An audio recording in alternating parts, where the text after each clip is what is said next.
एक शरीफ नौजवान जिसे कदम कदम पर संसार किया गया। जालिम माशरे की नाइंसाफियों, करप्ट पुलिस और दौलतमंद बदमाशों ने उसे भी एक गुंडा बनने पर मजबूर कर दिया। और जब एक शरीफ इंसान जराइम पेशा बन जाए तो वो सब गुंडों से ज्यादा खतरनाक हो जाता है। एक बदकिस्मत नौजवान जिसे जुर्म की दलदल ने एक आतिशफशां बना दिया। बदले की आग में जलते एक शरीफ नौजवान की कहानी।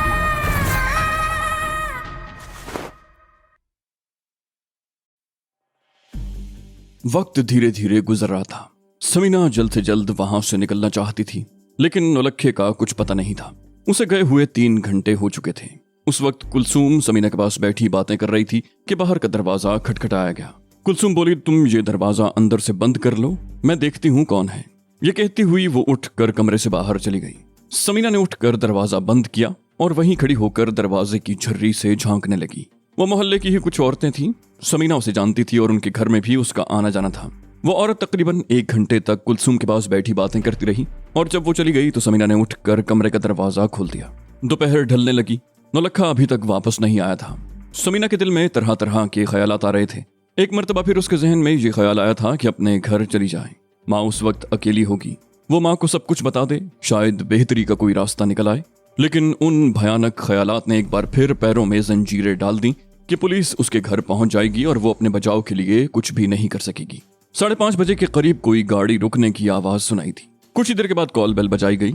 समीना ने कमरे में दाखिल होकर दरवाजा बंद कर लिया। कुलसूम ने बाहर का दरवाजा खोला। वो नौलखा था।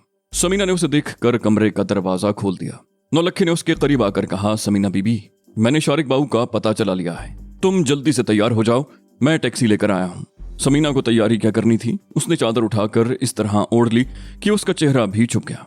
नौलखे ने कुलसूम को एक बार फिर समझा दिया कि उसकी या नासिर की जबान पर समीना का नाम नहीं आना चाहिए। फिर वो समीना का सूटकेस उठाकर बाहर निकल गया। समीना चादर लपेट कर दरवाजे से बाहर निकली। सामने वाले क्वार्टर के दरवाजे में खड़ी हुई एक औरत उसकी तरफ देख रही थी। टैक्सी दरवाजे के बिल्कुल सामने खड़ी थी। समीना जल्दी से आगे बढ़ी और दरवाजा खोलकर पिछली सीट पर बैठ गई। उस वक्त लोग दफ्तरों से वापस आ रहे थे। कॉलोनी के गेट वाली सड़क पर लोगों की आमदोरफ्त थी। गेट के बाहर की तरफ फलों के 2-3 ठेले भी खड़े थे। टैक्सी जैसे ही गेट पर पहुंची, बाहर वाली सड़क से एक मोटरसाइकिल गेट की तरफ मुड़ी। टैक्सी ड्राइवर ने मोटरसाइकिल को बचाने के लिए एकदम ब्रेक लगा दिया। समीना को एक जोरदार झटका लगा और चादर उसके सर से उतर गई। मोटरसाइकिल की टक्कर होने से बच गई थी। मोटरसाइकिल सवार ने घूर कर टैक्सी ड्राइवर की तरफ देखा। फिर उसकी नजरें नौलखे के चेहरे से फिसलती हुई पिछली सीट पर बैठी हुई समीना के चेहरे पर मरकूज हो गईं। समीना की नजरें भी मोटरसाइकिल सवार के चेहरे पर मरकूज थीं। उसका दिल उछल कर हलक में आ गया। वो कोशिश के बावजूद अपनी नजरें उस शख्स के चेहरे से नहीं हटा सकी। वो मोटरसाइकिल सवार उसका बाप शफात अली था। शारिक सोहेल के रेस्टोरेंट वाले कमरे में महदूद होकर रह गया था। शहर में एक हंगामा समझ गया था। इस कत्ल को भी पुलिस ने मनशियात फरोशों के 2 गिरोहों के तसादुम का नतीजा करार दिया। पुलिस ने कुछ लोगों को हिरासत में भी लिया था। राय आमा पुलिस के खिलाफ हो गई थी। सियासी और समाजी लीडरों के धुआंधार बयानात अखबारों में छप रहे थे और पुलिस को ही इन तमाम खराबियों की बुनियाद करार देने की कोशिश की जा रही थी। बाद सियासी और समाजी लीडरों ने खुलकर ये बयान दिए थे कि ये तमाम भयानक जराइम पुलिस की सरपरस्ती में हो रहे हैं। पुलिस ने अपनी कारकर्दगी दिखाने के लिए पकड़ धकड़ शुरू कर दी थी, लेकिन पुलिस की गिरफ्त में वो लोग आ रहे थे जो जेब तराशी और छोटी मोटी चोरियों जैसे जराइम में मुलव्विस थे। बड़ी मछलियां उनके काबू में नहीं आ रही थीं। सब लोग रूपोश हो गए थे। शारिक ने भी अपनी पनाहगाह से बाहर आना मुनासिब नहीं समझा। वैसे वो अच्छी तरह जानता था कि पुलिस की ये सरगर्मी 2-3 रोज तक जारी रहेगी और उसके बाद सारा जोशो खरोश ठंडा पड़ जाएगा और फिर खतरे की कोई बात नहीं रहेगी। 3 दिन के बाद वो अपनी पनाहगाह से निकला। उसका ख्याल दुरुस्त साबित हुआ था। पुलिस की सरगर्मियां सर्द पड़ गई थीं। वो शाम के वक्त सोहेल के रेस्टोरेंट से निकला और मुजंग पहुंच गया। गामा और 2 और आदमी डेरे पर मौजूद थे। उनमें से एक को तो शारिक जानता था, जबकि दूसरा उसके लिए अजनबी था। शारिक गामे को लेकर अलग चला गया। शारिक ने उस अजनबी के बारे में दरियाफ्त किया, ये कौन है? गामे ने बताया, ये शीदा टल्ली है, सियालकोट से आया है, कल से यहाँ बैठा हुआ है, इसे माल चाहिए। शारिक ने कहा, तो दे देते इसे माल, तुम्हें तो पता है कि कहाँ रखा है। गामे ने कहा, मुझे पता तो है, लेकिन तुम्हारी इजाजत के बगैर मैं इस माल को हाथ नहीं लगा सकता। शारिक दिल ही दिल में मुस्कुरा दिया, बोला, इसे अच्छी तरह जानते हो ना? गामे ने कहा, हाँ, 1-2 मरतबा छांगे से माल ले गया था। शारिक ने पूछा, कितना माल चाहिए इसे? गामे ने कहा 1 किलो, रकम लेकर आया है। शारिक बोला ठीक है, इससे रकम ले लो, मैं माल लेकर आता हूँ। गामा उस कमरे में बैठा हुआ था जहां वो आदमी बैठा हुआ था और शारिक मजार में आ गया। उसने दरवाजा बंद करके तहखाना खोला और कब्र के अंदर उतर गया। तहखाने में दाखिल होकर सबसे पहले उसने तमाम चीजों को चेक किया। किसी चीज को नहीं छुआ गया था। तकरीबन 10 लाख की रकम भी अलमारी के सबसे निचले खाने में मौजूद थी। मुतमईन होने के बाद उसने हेरोइन का 1 किलो वाला पैकेट उठाकर प्लास्टिक के एक थैले में लपेटा और तहखाने से बाहर आ गया। उसने थैली गामे के हवाले कर दी। गामे ने वो थैली शीदा टल्ली के हवाले कर दी। बोला माल चेक कर लो, बाद में हमारी कोई जिम्मेदारी नहीं होगी। शीदा टल्ली ने थैली हाथ में लेते हुए कहा, कोई बेअतबारी है गामे? बेअतबारी होती तो कल से यहाँ न बैठे रहता। यहाँ मैं इसीलिए आता हूँ कि माल खरा और पूरा मिलता है। गामे ने कहा, तुम वापस कब जाओगे? शीदे टल्ली ने कहा, बस यहाँ से सीधा लारी अड्डे ही जाऊंगा। तकरीबन आधे घंटे के बाद शीदा टल्ली रुखसत हो गया। शारिक ने दूसरे आदमी को चाय लेने के लिए भेज दिया। शारिक ने गामे से पूछा, सूरत हाल क्या है? गामे ने कहा, 3 दिन पहले माझे गुज्जर का एक आदमी मारा गया था। ये तो पता नहीं चला कि उसे किसने मारा था, लेकिन माझा गुज्जर ये समझता है कि उसे तुमने मारा था, क्योंकि उस रात तुम्हें ग्वाल मंडी के इलाके में देखा गया था। शारिक ने पूछा, मौलवी हमीद वापस आया कि नहीं? गामा बोला, आज सुबह से उसने होटल खोला है, लेकिन माझे गुज्जर के आदमी उसे धमकी दे चुके हैं कि अगर उसने ग्वाल मंडी में अपना कारोबार बंद न किया तो उसे भी उड़ा दिया जाएगा। शारिक बोला, माझे गुज्जर को तो मैं ऐसा सबक सिखाऊंगा कि उसकी आने वाली नस्लें भी याद रखेंगी। फिर चंद लम्हों की खामोशी के बाद वो फिर बोला, फैसलाबाद से कोई पैगाम? गामे ने कहा, नहीं, कोई नहीं आया। इस दौरान वो आदमी चाय लेकर आ गया। वो खामोशी से चाय पीते रहे। शारिक तकरीबन 11 बजे तक वहीं रहा। इस दौरान सिर्फ 2 गाहक वहां आए थे। गुज़श्ता 3-4 दिन के दौरान पुलिस की पकड़ धकड़ की वजह से तमाम छोटे मनशियात फरोश इधर उधर हो गए थे और अब आहिस्ता आहिस्ता वो दोबारा अपना धंधा शुरू कर रहे थे। 11 बजे के करीब शारिक एक बार फिर तहखाने में घुस गया। उसने अलमारी के निचले खाने से नोटों की गड्डियां निकालकर एक थैले में भर ली और तहखाने से बाहर आ गया। उसके कुछ देर के बाद वो गामे को कुछ हिदायत देता हुआ डेरे से निकल आया। चौक से उसे रक्षा मिल गया और वो सीधा चुबुर्जी पहुंच गया। रक्षा उसने चौक पर ही छोड़ दिया और पैदल चलता हुआ अपनी खुफिया पनाह गाह में पहुंच गया। अपने बेडरूम में आकर उसने अलमारी के पीछे दीवार में खुफिया खाना खोला और रकम उसमें रखने के बाद अलमारी दोबारा उसी जगह पर सरका दी और कपड़े बदल कर बिस्तर पर लेट गया। 4 दिन पहले जब वो घर से निकला था तो उसने रसिया और मरियम से कहा था कि अगर वो रात को न आया तो सुबह आ जाएगा, लेकिन माझे गुज्जर के आदमियों की पैदा करदा गड़बड़ की वजह से वो सोहेल के यहाँ रुक गया था और पुलिस की सरगर्मियों की वजह से वहीं कैद होकर रह गया। इस तरह वो आज भी घर न जा सका था। बिस्तर पर लेटे हुए वो समीना के बारे में सोचने लगा। उसे यकीन था कि समीना उस कोठी में मुंतकिल हो चुकी होगी। वो समीना के शहर में पूरी तरह जकड़ा जा चुका था, लेकिन नादानिस्ता तौर पर वो समीना को भी अपने साथ जराइम की उस दलदल में घसीट चुका था, जिसका उसे बेहद अफसोस था। समीना एक तालीम याफ्ता लड़की थी, एक मुअज़्ज़ज़ पेशे से वाबस्ता थी। माशरे में उसे इज्जत व एहतराम की निगाह से देखा जाता था, लेकिन जब लोगों को ये पता चलेगा कि वो एक जराइम पेशा शख्स से वाबस्ता हो चुकी है और खुद भी एक कत्ल में मुलव्विस है, तो लोग उसके बारे में क्या सोचेंगे? उसकी क्या इज्जत रह जाएगी लोगों की नजरों में? अब वो कानून की नजरों में मुजरिम थी। पुलिस को अभी तक ये मालूम नहीं हो सका था कि वो सलमान एडवोकेट के कत्ल में मुलव्विस है, लेकिन पुलिस को जैसे ही उसके बारे में शुबा होगा वो उस पर हाथ डालने में देर नहीं लगाएगी। शारिक समीना के ही बारे में ये सब कुछ सोचता हुआ नींद की आगोश में पहुंच गया। सुबह वो देर तक सोता रहा। बेदार होने के बाद भी वो बिस्तर पर पड़ा करवटें बदलता रहा। उसकी ज़हनी रौ एक बार फिर बहक गई। वो अपने बारे में सोच रहा था कि वो क्या था और क्या बन गया। उसके माँ बाप उसे क्या बनाना चाहते थे? डॉक्टर, इंजीनियर, वकील। लेकिन वो मुजरिम बन गया था और उसे मुजरिम बनाने में कानून के मुहाफिजों का ही हाथ था। अगर कानून के ये मुहाफिज उसे इस रास्ते पर न धकेलते तो आज वो कुछ और ही होता। शरीफाना और पुरसुकून जिंदगी बसर कर रहा होता, लेकिन अब शराफत और सुकून उसकी जिंदगी से रुखसत हो चुका था। वो कानून का मुजरिम था। उसके हाथ खून से रंगे हुए थे। उसका हर कदम उसे गहरी दलदल में धकेल रहा था। यही सब कुछ सोचते हुए वो बिस्तर से उठ गया। उस वक्त 11:30 बज रहे थे। रात को वो आते हुए बेकरी से अंडे और डबल रोटी वगैरह ले आया था। उसने नाश्ता तैयार किया। नाश्ते के बाद कपड़े बदले और मकान से बाहर आ गया। वो सीधा बागबान पूरा चला गया। रजिया उस वक्त यूनिवर्सिटी गई हुई थी। मरियम ने उसे आड़े हाथों लिया। शारिक मुस्कुराते हुए खामोशी से उसकी बातें सुनता रहा। जब मरियम खामोश हुई तो वो बोला, माँ जी, मेरा कारोबार ही ऐसा है कि घर आने जाने का कोई वक्त नहीं रहा। कभी कई रोज शहर से बाहर रहना पड़ता है और कभी ऐसा भी होता है कि शहर में होते हुए भी घर आने का मौका नहीं मिलता। लेकिन अब कोशिश करूंगा कि रोजाना नहीं तो दूसरे दिन घर का एक चक्कर लगा लूं। मरियम ने कहा, आखिर ऐसा कौन सा कारोबार है कि तुम्हें घर आने का वक्त नहीं मिलता? शारिक ने नजरें चुराते हुए कहा, माँ जी, बहुत से काम ऐसे होते हैं कि आदमी को 24 घंटे मसरूफ रहना पड़ता है। मेरा काम भी कुछ ऐसा ही है। शारिक बड़ी मुश्किल से मरियम को कायल कर सका कि कारोबारी मसरूफियात की वजह से उसे घर आने का मौका नहीं मिलता। मरियम बार बार उसके कारोबार के बारे में पूछती रही थी, लेकिन वो उसे कैसे बता देता कि वो असलहा और हेरोइन का सौदागर है। उसके हाथ खून से रंगे हुए हैं और वो पुलिस को मतलूब है। पुलिस को जैसे ही मौका मिला उसके हाथों में हथकड़ियां पहना दी जाएंगी। 3 बजे के लगभग उसने खाना खाया। उस वक्त रजिया भी आ गई थी। खाने के बाद वो रजिया के साथ ड्राइंग रूम में बैठा बातें कर रहा था कि अचानक ही उठकर खड़ा हो गया। रजिया ने उलझी हुई निगाहों से उसकी तरफ देखा, पूछा, क्या हुआ? शारिक बोला, एक काम याद आ गया है, मैं जा रहा हूँ। वापसी में शायद देर हो जाए और ये भी हो सकता है कि वापस ना आऊं। अपने कमरे में आकर उसने कपड़े बदले और फौरन ही बाहर निकल गया। इत्तेफाक से गली से निकलते ही उसे टैक्सी मिल गई और वो उस पर बैठकर मुजंग रवाना हो गया। शारिक को कोई काम याद नहीं आया था। उसे यूं लगा था जैसे किसी गैबी कुव्वत ने उसे पकड़कर उठा दिया हो। वो नहीं समझ सका था कि ऐसी क्या बात थी जिसने उसे इस कदर उजलत में घर से निकलने पर मजबूर कर दिया था। जब वो मुजंग वाले डेरे पर पहुंचा तो वहां नौलखे को देखकर उछल पड़ा। शारिक ने उसे देखते ही पूछा, तुम खैरियत, कब आए? नौलखे को यहाँ देखकर उसका माथा ठनका। नौलखे ने जवाब दिया, खैरियत होती तो मैं यहाँ ना आता शारिक बाऊ, मैं रात को आया था, वो मेरे साथ है। उसने समीना का नाम लिए बगैर कहा। शारिक उसका मतलब समझ गया, बोला, ओ कहाँ है? नौलखा बोला, मेरी बहन के घर में। उसने कनखियों से गामे की तरफ इशारा किया। वो उसकी मौजूदगी में तफसील से बात नहीं करना चाहता था।